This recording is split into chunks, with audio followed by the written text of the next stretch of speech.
हमारे दो पत्रकार साथियों पर कवरेज के दौरान जिस तरह से नृशंस हमला हुआ है वह न केवल निंदनीय है बल्कि पत्रकारिता के पेशे के ऊपर आघात है। अगर पत्रकार इस तरह से हमले के शिकार होंगे तो किस साहस के साथ जाकर के वो कहीं भी खड़े हो सकते हैं। यह तो उस तरह की बात हुई जैसे थानों की पुलिस काम करती है, वो अपराधियों के बीच जाए कार्रवाई करने के लिए और उनको मारने लग जाएं लोग, तो क्या स्थिति पैदा हो जाएगी। जज फैसला सुनाते हैं, जज अगर किसी अपराधी के खिलाफ फैसला सुनाए और उनको अपने जीवन का खतरा हो जाए, ये तो बिल्कुल खतरा ही नहीं हुआ बल्कि हमला हुआ है।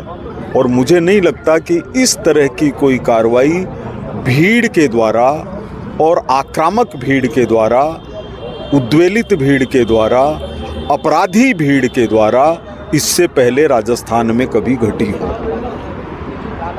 निश्चित रूप से आदरणीय मुख्यमंत्री जी से तुरंत समय लेंगे, उनके सामने यह बात रखेंगे। और एक बार पहले भी महाराष्ट्र की तरफ से यह बात हुई थी कि प्रोटेक्शन एक्ट लाया गया था, उसी तरह से राजस्थान के अंदर भी कानून बनना चाहिए।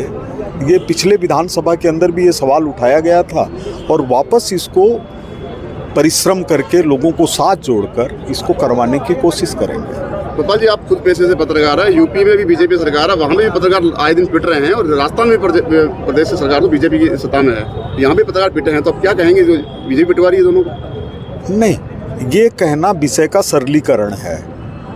बीजेपी क्या पिटवा रही है, क्या बीजेपी के किसी व्यक्ति की कोई इसमें भूमिका है, क्या लगातार इस तरह की घटनाएं हो रही है।